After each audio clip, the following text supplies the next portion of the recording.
Okay, we'll get to that in a second. But we are talking movies. With me today is Blake and Swank. Hey. And my phone's last movie we saw, guys. Excuse me when I turn the light off. I saw a couple movies last night. One that I thought was great, and one that I hated with my life. Oh. The first movie I watched was Beasts of the Southern Wild, which is garbage beyond belief. I did not like this movie at all. Oh man. Who's in that? No one really. It's this independent movie that was made by this young, I think he's like 24, 25. Guy's got some talent, but man, I checked out 10 minutes in. I just did not care about this movie. It's about this girl who grows up in this, I don't know if you call it a ghetto, but she lives out in the forest with her dad, and there's a bunch of mythical beasts that arrive, and man, I hated it so much. Has Luke seen that?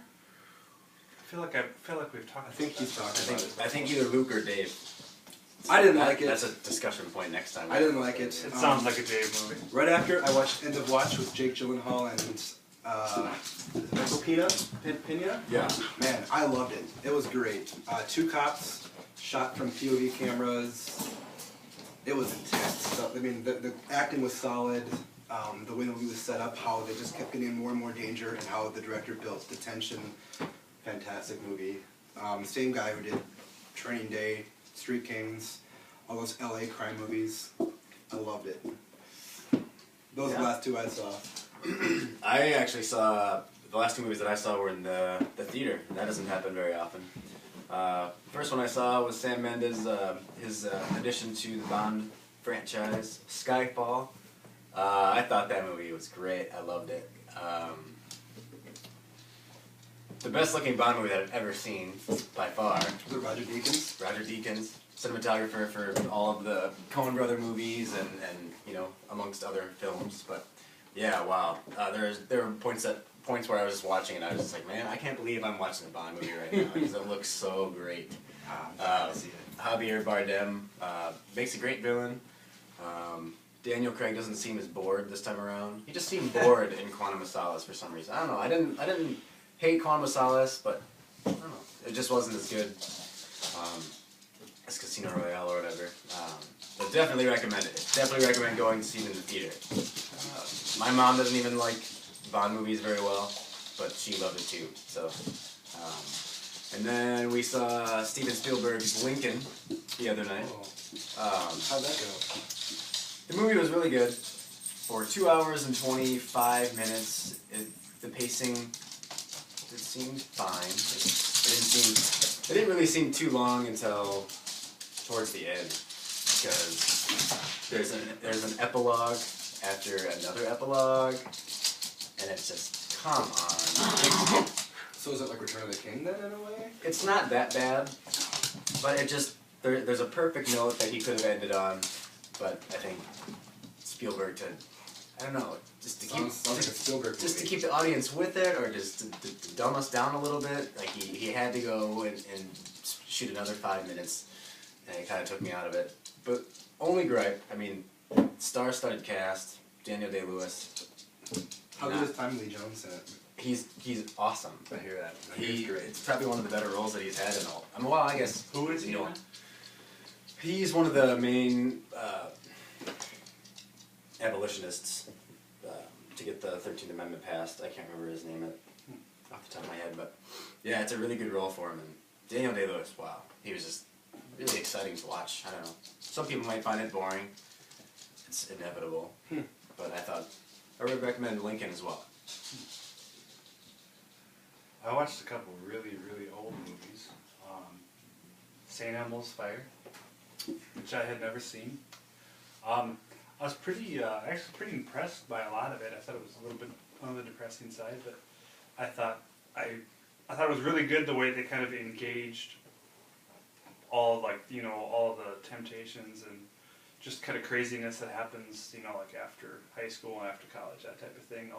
All those worlds and avenues that are opened up to people, and kind of how different people, you know, take them on or get stuck to a certain thing or whatever. So yeah, I thought it was a pretty good movie. Essentially a Brat Pack movie, I guess. Which is kind of surprised I had never seen it, but it's pretty good. And I also watched, in light of our political discussion last time, I watched Bulworth. I had never seen that. I thought that was really good. I really appreciated the how they kind of portrayed the whole chaos of a campaign. You know, there was just people coming at him all the time, and I thought it was done really well. And obviously, it has humor too. That was pretty funny, and yeah, I really enjoyed it. And I was kind of really impressed about how you know, even some of the issues I talked about were still kind of prevalent nowadays. I'm not going to call it timeless, but you know, there was a lot of things that are still out there prevalent nowadays. So anyway, good movie. I also watched This Means War. I wouldn't recommend that. That's all I'm going to say about that. But anyway, segue into war movies. We thought we'd talk about war movies. Obviously, there's, you know, some big ones out there like Full Metal Jacket and Saving Private Ryan, Apocalypse Now. Any other big war movies pop in your mind? Maybe start by going with favorite war movie, Blake. God, my favorite war movie. I mean, probably not the best one, but my favorite is probably Ridley Scott's Black Hawk Down. Really, probably the best thing that Scott does with Black Hawk Down is he makes the confusion on the battlegrounds clear to us as we're watching it, so we understand why there's confusion on the battlefield. Have you seen Black Hawk? I have not seen that, actually. Black Hawk Down's about a real mission in 1993 where there's a warlord in Somalia who is starving his people, and the UN doesn't want to get in with it. And finally, a bunch of U.S. military guys are called into action with in Black Hawk helicopters and a few other things, and they drop in to get this guy. And what happens is they end up fighting almost literally the whole city of Mogadishu with machine guns and RPGs flying at them. The movie's 2.5 hours, but once you get past the half-hour mark, there's literally not a minute that flies by where a bullet is not shot. It's a war movie. It's a very visceral experience. Lots of violence in it, but it's very well done. And he rightly was nominated for Best Director that year it came out. So was that nominated for Best Picture too? it was not. It was not. That was a tough field that year. Why would one? What's that? What one that year? Oh, Beautiful Mind. But yeah. but anyway, We'll get into that. That's my favorite. The best war movie I think I've ever seen is probably Apocalypse Now. Yeah.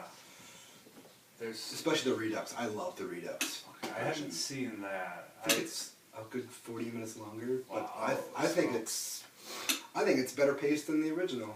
Is it Dances with Wolves 4-hour cut, man? is it just kind of like more scenes throughout the whole movie, or is it? Yeah. God, there's a whole scene actually, like at a French plantation that actually probably could have been cut or left out, but there's just little things sprinkled in, little experiences. I think there's one scene where they get attacked by a tiger. I don't think that's in the original cut, or maybe it is, but it's a longer version, but it's a more richer version. It really puts you in this. It really puts you deeper into the psyche of the battles they go through. I really enjoyed it. You know, that movie is one of, you know, there's few movies that there's been scenes in it where I just like almost can't watch. And the first time I ever saw that movie, I think the last half hour, that was like the craziest thing I think I've ever witnessed in my life. You know, real or in film. But there's that scene where he is, you know, he's finally there and he's, spoiler alert, but killing the man he's supposed to kill. And at the same time, those tribes people are chopping off the head of that cow, and they keep flashing back and forth between that. If you haven't seen it, you'll know what I'm talking about. But I think the first time I watched it, I was just watching it at home by myself, and I think I almost like was physically sick because of the, you know, the back and forth, and just the whole harshness of it all. I just thought that was the most intense thing I'd ever seen up to that point. It probably still isn't, certainly in film, Yeah. My favorite war movie is probably Hamburger Hill. I don't know if you guys have ever seen that. It's 87, I believe. It's Dylan McDermott and Don Cheadle. Apparently, they were 12. I don't know. It seems weird that those two were in a movie that old, but it's a very good movie. Good, interesting story. It's just about basically the battle over this hill, and it's an uphill battle, so to speak, for lack of a better term. But where obviously it's a war movie, so there were a lot of people killed. But it's just kind of it kind of focuses on this platoon and their struggle to get up there and whatnot. Just very well done movie. Obviously the big ones are like Platoon. I think that's probably one of my favorite performances ever by somebody in a movie is Willem Dafoe in that movie. He plays the crazy person. But that's a phenomenal movie and great performance by him. I've loved him ever since that. I gotta give my love to Spielberg once again. Saving Private Ryan, that would probably be one of my top war movies. Talk about longer movie with incredible pacing, I would say that one. And I still think that first 15 minutes, that takeover of The D-Day. the D-Day invasion, yeah. That first 15 minutes is so incredibly intense every time I watch it, and I feel like, man, I can't even imagine what that has to be like, but it's probably just somewhat like that. And I know there's been people who have been there, who were there, that, people that want to watch that movie in the theater had to get up and leave just because it, brought so much back. And when you can do that in a film, I think it's obviously it's harsh for some people, but it's pretty interesting if you can have that kind of effect on somebody, a recollection like that. Done your job, I think. You also had that on your list, and that's another one I thought of too. Three Kings. I love that movie. That's another one of my favorites. Have you seen Three Kings? Luke said that too. Is that Ice Cube and Ice Cube is great. They're all great. Ice Cube, George Clooney. Just for the record, it should be called Four Kings, but that's a completely different argument. It's a great movie. It's probably the best David O. Russell movie that he's made, in my opinion. David O. Russell, Iron Huckabees, Flirting with Disaster, The Fighter, that guy. I would agree. That's one of his better movies. Yeah.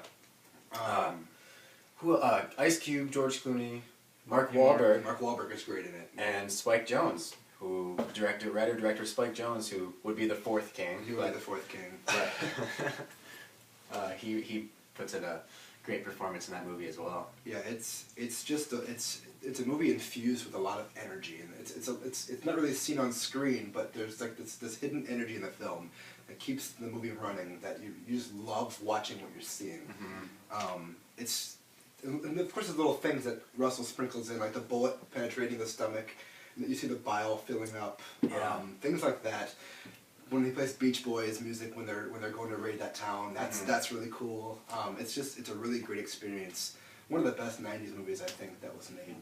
Because it's about the Gulf War is basically the first Gulf War. The first Gulf War is basically over, but they find a map that leads to Saddam Hussein's gold and treasure and stuff like that. So I guess all four of them set out to the gold bullion. Go find it, and a lot of trouble ensues. But it's very, very entertaining. It's very entertaining. It's funny as much as it is touching. Yeah.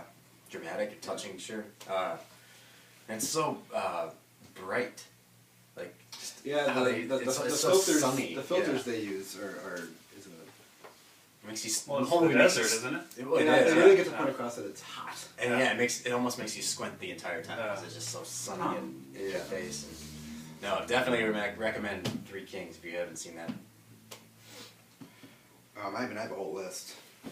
Inglourious Bastards is great. Quentin Tarantino doing a war movie. What more could you ask for? The Great Escape. Steve McQueen.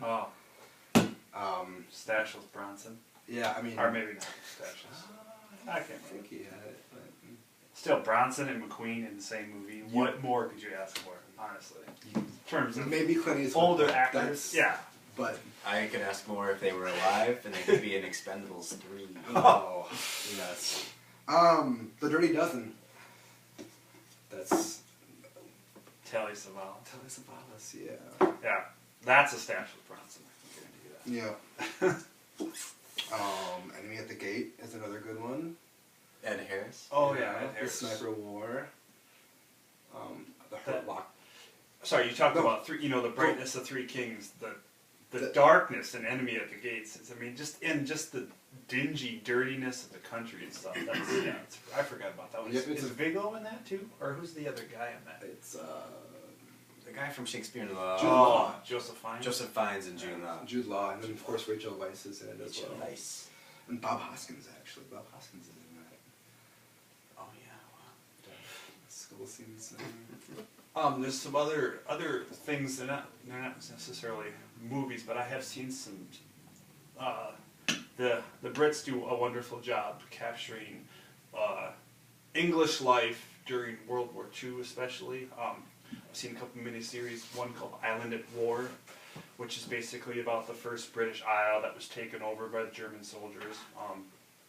It's probably like a 5 or 6 hour miniseries. Just kind of focused on that, and you know, it's kind of somewhat of a civil takeover. It's not like they just destroyed and obliterated the whole island. They just basically set up camp there, and it's about the English living with the German soldiers being there. And another one, I guess it's more of an actual show than a mini series.